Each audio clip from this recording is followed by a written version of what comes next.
Jadi itu tuh, kalau kita bagi tahap per tahap, kalau kita bagi jadi fase-fasenya ya jadi 3 ini nih. Mr. Maduro and his wife Celia Flores had been flown to an airbase outside New York after being captured in the capital Caracas. Kok bisa-bisanya dia ngeklaim mau mimpin negara orang secara sepihak? Ini kan gila kan? 2026 baru beberapa hari, dunia udah dar-dedor aja ini ya. Aduh. Ya, gue yakin lu udah pada tahu lah, kalau belum lama ini Amerika tuh baru aja bikin heboh dengan melakukan serangan ke Venezuela dan nyulik presidennya, Nicolas Maduro, sama istrinya. Dan ini tuh bukan tindakan yang ece-ece ya, soalnya tindakan ini, penculikan ini, penyerangan ini dilakukannya tuh di Caracas, di ibu kota Venezuela. Gila. Dan yang bikin heboh lagi nih sebenarnya Presiden Amerika, Donald Trump, dia tuh emang udah ngasih sinyal dari tahun 2025 loh, kalau dia bakal ngeluncurin serangan terukur ke teritori Venezuela. Dan ternyata dia buktiin ucapan ini tuh bukan cuma gertakan, beneran dihantam tuh sama dia tuh Venezuela tuh. Tapi emang apa sih alasan Amerika sampai ngelancarin serangan ke Venezuela, sampai nyulik Presiden Maduro, dan gimana respon dunia terhadap aksi nekat Amerika ini? Ya udah kalau gitu, langsung kita bahas kenapa Amerika nyerang Venezuela dan nyulik Presiden Maduro di Learning by Googling. Oke, sebelum kita bahas detail kronologi penyerangan yang dilakuin Amerika ke Venezuela yang berujung penculikan Presiden Nicolas Maduro, enaknya kita bahas alasannya dulu nih. Kenapa hal ini bisa terjadi? Jadi kalau menurut TRT World, permasalahan ini tuh bisa kita tarik mundur ke tahun 2020. Di mana waktu itu Amerika Serikat secara resmi nandain Presiden Venezuela, nandain Nicolas Maduro sebagai kriminal. Ini udah pernah kita bahas nih sebenarnya nih di video yang ini nih. Tapi ya nggak apa-apa lah, kita flashback dikit lah. Jadi waktu itu Nicolas Maduro tuh didakwa melakukan tindakan narkoterorisme. Dia diduga kuat mimpin kartel bernama Cartel de los Soles, Cartel of the Sun, Kartel Matahari. Kalau berdasarkan dokumen pengadilan Amerika Serikat disebut kartel ini tuh nggak cuma dikuasain sama Maduro, tapi juga sama elit-elit militer Venezuela. Terus sama mereka juga didakwa bersekongkol sama pemberontak Kolombia yang namanya FARC, Fuerzas Armadas Revolucionarias de Colombia. Bersekongkol buat jualan narkotika sebanyak ribuan ton ke Amerika. Nah, gara-gara alasan inilah pemerintah Amerika secara resmi ngejadiin Nicolas Maduro sebagai buronan. Sampai dia tuh punya bounty loh. Dan ini nilai bounty dia tuh naik terus tuh. Dari awalnya 15 juta US dollar, naik jadi 25 juta, terus naik lagi sampai terakhir mencapai 50 juta US dollar. Ya, kalau lu mau tahu lebih detail soal siapa itu Nicolas Maduro dan gimana sepak terjang dia sebagai pemimpin Venezuela, lu bisa tonton di video gue yang ini. Mama marketing! The Trump administration has doubled the reward for critical insight on Maduro and is now offering $50 million. The US government had already offered $25 million before, and Attorney General Pam Bondi announced twice the amount of reward money now. Nah tapi walaupun Presiden Venezuela nih emang sosok yang problematik juga, sosok yang bermasalah juga, tapi yang bikin keributan Amerika sama Venezuela ini makin rame, soalnya banyak pihak yang skeptis kalau tujuan Amerika ngincer Maduro tuh murni karena dia kartel. Banyak yang nggak yakin tujuan utamanya itu tuh. Soalnya ya inget dong, Venezuela tuh kan negara dengan cadangan minyak terbesar di dunia ya. Bahkan ngalahin Arab Saudi loh, yang sekarang jadi raja minyak dunia. Nah jadi orang-orang ngelihat penyerangan Amerika ke Venezuela nih kayak bener nih ngincer kartel, bukan ngincer minyak. Yang bener. Jadi emang di atas kertas Amerika tuh nargetin Maduro atas dasar kejahatan obat-obatannya. Tapi di balik itu banyak yang curiga Amerika tuh juga pengen nguasain aset-aset perminyakannya Venezuela. Dan yang menurut gua kocak nih, kecurigaan banyak pihak terkait ini tuh akhirnya tuh terbukti bener setelah Trump sendiri yang ngakuin hal ini. Iya, jadi setelah operasi penangkapan Nicolas Maduro kemarin, Trump tuh bilang kalau Amerika emang berencana ngambil alih infrastruktur minyak Venezuela. Jadi dia ngeklaim selama ini Venezuela tuh udah nyuri minyaknya Amerika dengan cara nyabut investasi perusahaan minyak Amerika yang ada di sana.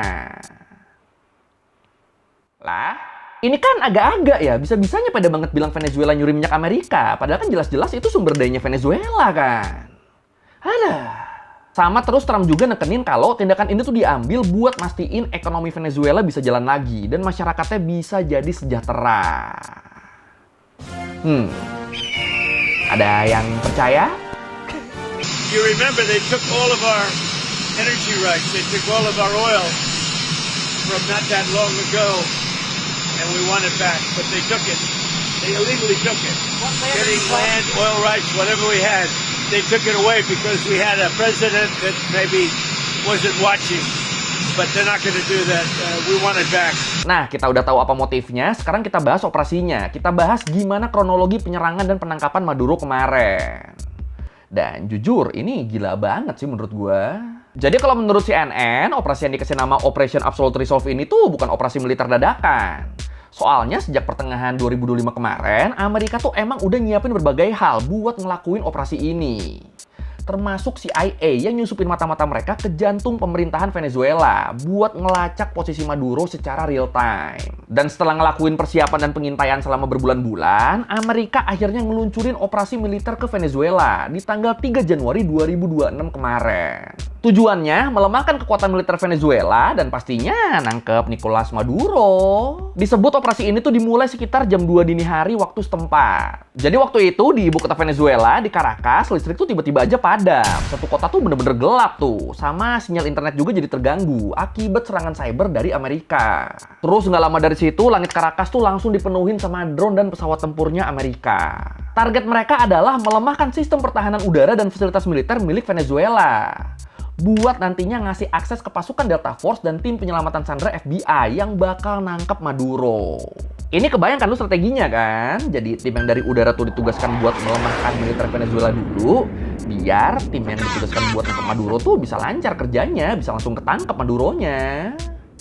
Jadi dari udara dihantam dulu, yang di bawah udah lemah, baru tuh dicari tuh Maduro tuh, baru Maduronya ditangkep. Dan kalau menurut beberapa sumber, Amerika nih bener-bener all in di sini nih. Ya lu bayangin aja, buat operasi penangkapan Maduro ini, Amerika tuh sampai ngeluncurin lebih dari 150 pesawat loh. Termasuk pesawat intelijen, jet tempur siluman, bomber strategi, sampai berbagai jenis helikopter dan drone.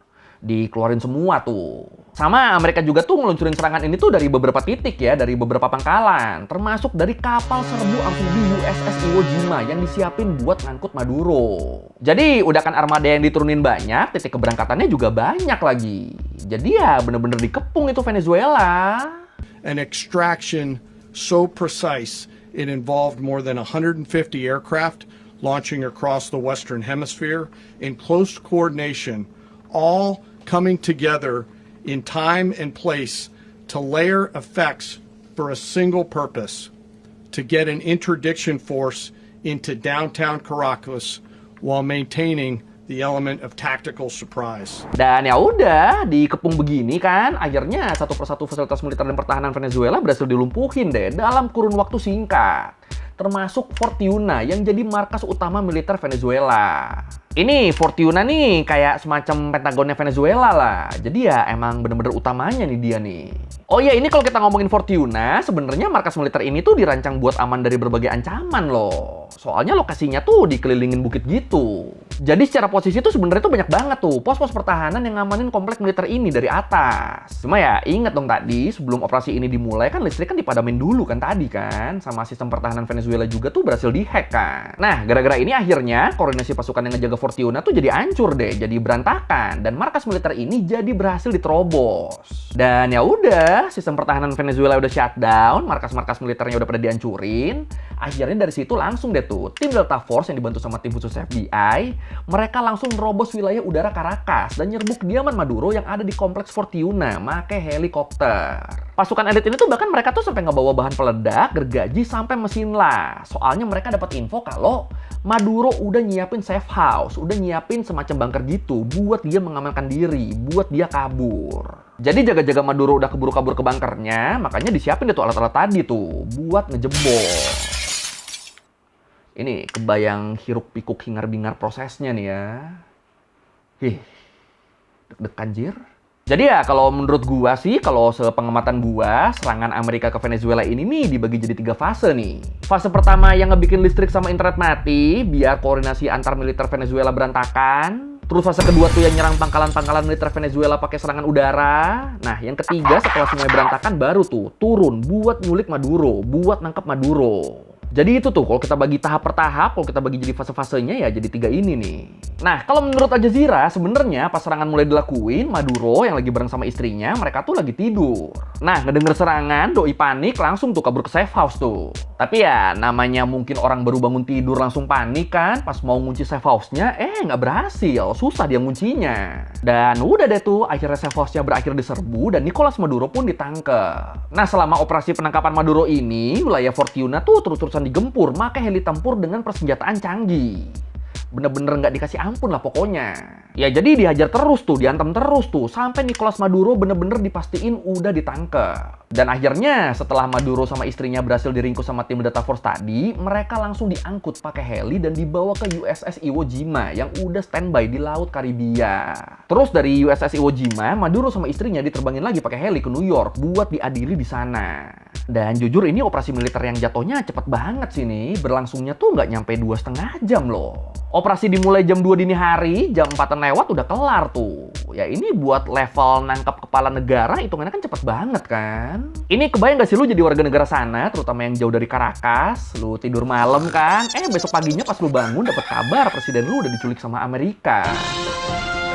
Dan kebayang kan pagi-pagi bangun-bangun lihat HP, shock lah pasti gila, tahu-tahu presidennya hilang. Aduh, sedih juga ya. Social media page run by the White House posted this video you can see here. It shows Mr. Maduro entering the Drug Enforcement Administration headquarters in New York.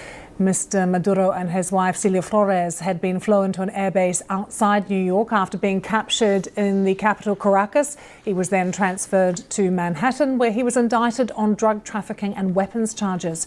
Dan gilanya lagi nih, walaupun Maduro udah dibawa ke USS Iwo Jima dan pasukan Amerika udah ditarik keluar dari Venezuela, tapi sebenarnya pesawat-pesawat Amerika tuh sempet loh masih nyerang beberapa pangkalan Venezuela, terutama yang ada di kota-kota di sekitar Caracas. Kayak di Miranda, La Guaira, sama Aragua. Itu masih dihantemin tuh.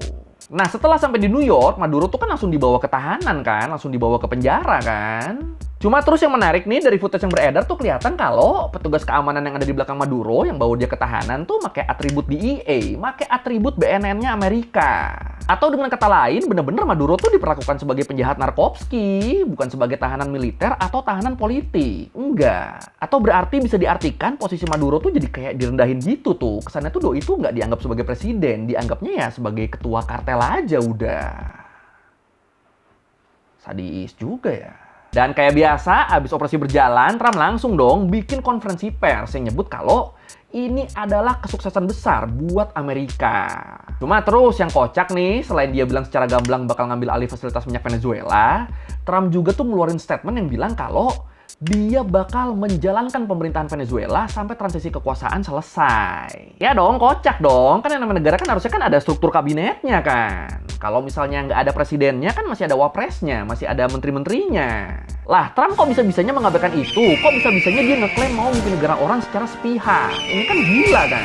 Lagian kan dari awal kan Trump sendiri yang bilang kalau Nicolas Maduro tuh didakwa bersalahnya tuh karena kejahatan narkoba. Lah kok terus tiba-tiba pemerintahannya mau disabotase? Ini kan kalau kayak gini kan bikin bingung kan? Jadi ini bener cuma masalah karena Maduro kartel atau pengen nguasain Venezuelanya nih?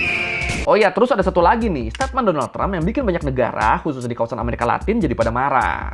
Jadi Trump tuh kayak ngasih semacam ancaman gitu ke negara-negara lain, kayak ke Kuba, Meksiko, sama Kolombia, buat hati-hati kalau nggak mau nasibnya sama kayak Venezuela. Ini kan rese kan, jadi kayak berasa yang punya dunia kan dia kan. Tapi ya jujur di sisi lain, gara-gara operasi ini tuh kita jadi bisa ngeliat emang sekuat itu ya militer Amerika tuh ya. Ya bayangin aja, mereka bisa segampang itu nyabotase sistem listrik sama internet negara lain loh. Terus ngeluncurin serangan terukur ke basis militer negara lain dan akhirnya nyulik kepala negara di wilayah negaranya sendiri. Dan itu semua mereka lakuin cuma dalam kurun waktu 2 jaman doang loh. Kurang edan apa coba ini? Aduh, ngeri banget ya. We are now today, brand new, just into us, getting a closer look at the scale of the destruction from the attack on Venezuela, the extraction of Maduro. You're looking at right here in one of the places targeted. You can see some damage now at what appeared to be a residential complex. Tapi operasi ini ada korbannya nggak sih? Nah ini, sayangnya ada nih. Kalau menurut Al Jazeera, seenggaknya ada 80 orang yang dikabarkan tewas akibat operasi militer ini. Ya, walaupun kebanyakan tentara, tapi korban sipil yang jatuh tuh juga ada loh. Kayak di daerah Katia Lamar misalnya, itu tuh ada apartemen 3 lantai yang kehantam serangan udara Amerika yang ngebikin orang di dalamnya tewas dan ngalamin luka-luka. Dan gara-gara operasi militer ini nih, besok paginya Venezuela, khususnya ibu kota Caracas, itu tuh langsung dilanda kepanikan tuh. Supermarket sama apotik langsung diserbu orang-orang, langsung pada panik buying mereka di mana-mana. Dan hal ini diperparah lagi sama hancurnya fasilitas-fasilitas vital, kayak pelabuhan sama bandara, yang berpotensi ngebikin suplai logistik ke Venezuela jadi terhambat. Nah, dunia pas tahu operasi militer Amerika ini, jelas semuanya langsung pada gempar lah. Pertama, dari Venezuelanya sendiri, jelas operasi militer yang dilakuin sama Amerika ini tuh dikecam keras sama pemerintah Venezuela dan dianggap sebagai pelanggaran kedaulatan. Ya, gimana nggak ngelanggar kedaulatan? Lu nerobos wilayah negara lain, ngebombardir, terus kepala negaranya lu culik. Kurang melanggar apa coba itu? Cuma ya terus, entah kenapa, setelah ngecam, makin kesini sikap pemerintah Venezuela jadi mulai melunak nih. Kayak dari PLT Presiden Venezuela, Delcy Rodriguez, dia tuh bilang kalau Venezuela akan mengajak Amerika buat kerja sama. Terus nyebelinnya, statement ini dibalas lagi nih sama Trump nih. Dia langsung minta ke pemerintah Venezuela sekarang buat nerapin kebijakan-kebijakan yang pro-Amerika, yang dulu nggak pernah disetujui sama Maduro. Suka-suka kau lah udahlah. Tambahan dikit, update terbarunya bener aja kan? Trump bilang kalau Venezuela udah sepakat minyaknya sebanyak 30 juta sampai 50 juta barrel diambil alih sama AMRI. Minyak itu nantinya bakal dijual sesuai harga pasar dan hasil penjualannya bakal dikelola sama Trump buat kepentingan masyarakat Amrik dan Venezuela. Edan. Dan kemungkinan ini bakal bikin ada gejolak lanjutan nih. Soalnya selama ini pembeli terbesar minyaknya Venezuela itu kan Cina kan. Nah, dengan adanya kejadian ini, kemungkinan pasokan minyak ke Cina jadi terancam nih. Aduh. In a post on Truth Social, the president says, "I'm pleased to announce that the interim authorities in Venezuela will be turning over between 30 and 50 million barrels of high-quality, sanctioned oil to the United States of America. This oil will be sold at its market price, and that money will be controlled by me as President of the United States of America to ensure it is used to benefit the people of Venezuela and the United States." Terus kritik juga tuh pastinya banyak datang dari negara-negara Amerika Latin, kayak Brazil sama Kolombia misalnya. Di sini mereka nyebut kalau tindakan Amerika ini tuh bisa jadi presiden yang berbahaya nih. Ya gimana? Tindakan Amerika kemarin tuh kan jadi bukti kalau Amerika tuh bisa ngelakuin apapun yang dia mau kan? Ya sekarang mungkin cuma Venezuela, tapi kan nggak menutup kemungkinan kedepannya bakal ada negara lain yang jadi korban juga kan? Jadi kalau gitu apa gunanya kedaulatan negara? Mereka komentarnya gitu tuh. Terus selain itu respon keras juga datang dari negara-negara yang selama ini jadi sekutunya Maduro, kayak Rusia, Cina, sama Iran. Ya mereka jelas bete dan ngamuk lah, dan nganggap ini sebagai pelanggaran kedaulatan berat dan udah ngelanggar banyak prinsip hukum internasional. Bahkan Cina dengan tegas mereka minta Amerika buat ngebebasin Maduro loh. Dan gara-gara ini beberapa pakar tuh jadi nyebut kalau tindakan Amerika ini tuh malah bisa jadi bukti bahwa dunia emang perlu Cina sebagai kekuatan penunjang stabilitas. Oke. Tapi ya terus yang menarik lagi ternyata di antara banyaknya kecaman ke Amrik, terutama dari negara-negara Amerika Latin, ternyata ada loh satu negara Amerika Latin yang malah terang-terangan menyatakan dukungannya ke Trump. Tahu negara mana? Iya bener, Argentina. Ya Javier Milei, presiden Argentina, dia tuh kan emang sohibnya Trump banget kan? Nah abis kejadian ini bahkan di Twitternya Milei tuh sampai nge-tweet lumayan panjang yang isinya tuh kurang lebih menyatakan dukungan dia terhadap tindakan Trump. Dan nyebut kalau peristiwa itu sebagai kemerdekaan buat rakyat Venezuela. Bahkan terus kalau gue lihat, Milei itu banyak nge-repost tweet-tweet yang ngungkapin bobroknya pemerintahan Maduro nih. Jadi ya emang sekonco kental itu Milei sama Trump. Terus selain respon dari negara-negara dan tokoh-tokoh dunia, yang menarik juga tuh respon dari warga Venezuelanya sendiri ya. Jadi di awal-awal setelah Maduro ketangkep, banyak beredar tuh video yang nunjukin orang-orang Venezuela yang tinggal di luar negeri, mereka pada ngerayain ditangkapnya Maduro ini. Pokoknya bener-bener ditunjukin mereka seneng lah. Terus nggak lama mulai banyak beredar video-video yang nunjukin suasana di Venezuela yang narasinya sih bilangnya mereka juga ikutan seneng ya. Mereka bersyukur karena Maduro akhirnya ditangkap, karena Maduro akhirnya lengser. Tapi terus sampai hari ini, sampai gue syuting video ini nih, mulai banyak video-video lain yang ngedibang narasi-narasi tadi. Yang ngedibang narasi-narasi kalau rakyat Venezuela tuh pada seneng. Mulai banyak video yang nunjukin rakyat Venezuela pada demo. Mereka pada nunjukin kalau mereka nggak suka sama tindakan Amerika ini. Jadi ya di luar persentasenya banyakan yang mana, ini sekarang rakyat Venezuela nih sikapnya nih jadi kebagi dua nih. Yang pro Amerika ada, yang kontra sama Amerika juga ada. Tapi ya terus kalau kita ingat-ingat kan di Irak dulu kan juga gitu kan. Dulu kan banyak yang seneng kan waktu Amerika nangkap Saddam Hussein kan. Sampai patungnya dirobohin tuh kan. Tapi terus salah satu orang yang ngerobohin patungnya pas kemarin dia di interview, dia malah bilang dia nyesel tuh. Ternyata di bawah Amerika tuh mengerikan. Nah ngerinya Venezuela bakal kayak gini nih. Ngerinya. Jadi ya emang yang paling ngeri di sini tuh sekarang tuh dampak jangka panjangnya sih. Nih, kalau menurut analisis dari Chatham House disebut aksi yang dilakuin sama Amerika tuh bisa ngerusak tatanan hukum internasional loh. Soalnya ya ini tuh jadi semacam lampu hijau gitu buat negara-negara lain ngelakuin agresi yang sama kayak yang dilakuin Amerika ke Venezuela. Kayak misalnya aja nih, misal Cina tiba-tiba jadi nyerang Taiwan dengan dalih pemerintah Taiwan adalah pemerintahan yang nggak sah yang berdiri di atas teritorinya Cina.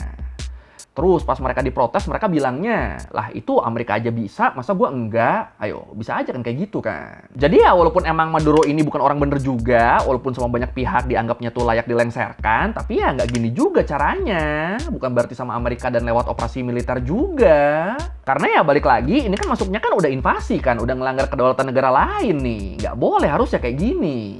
Tapi kalau menurut lu gimana nih? Apakah tindakan Amerika ini bisa dibenarkan demi menggulingkan diktator? Atau yang mending hal kayak gini tuh diselesaikan di dalam negeri aja?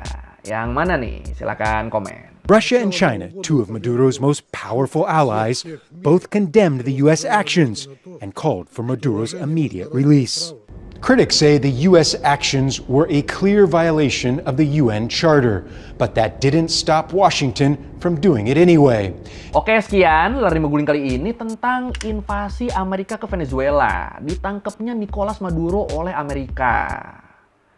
Yang sejujurnya walaupun woro-woronya udah kelihatan di beberapa bulan sebelumnya, tapi tetap bikin kaget sih ini sih. Ya, kalau merevisi gue udah salah, kalau mau nanya atau nemuin video, bisa tulis komen, kita juga biasa.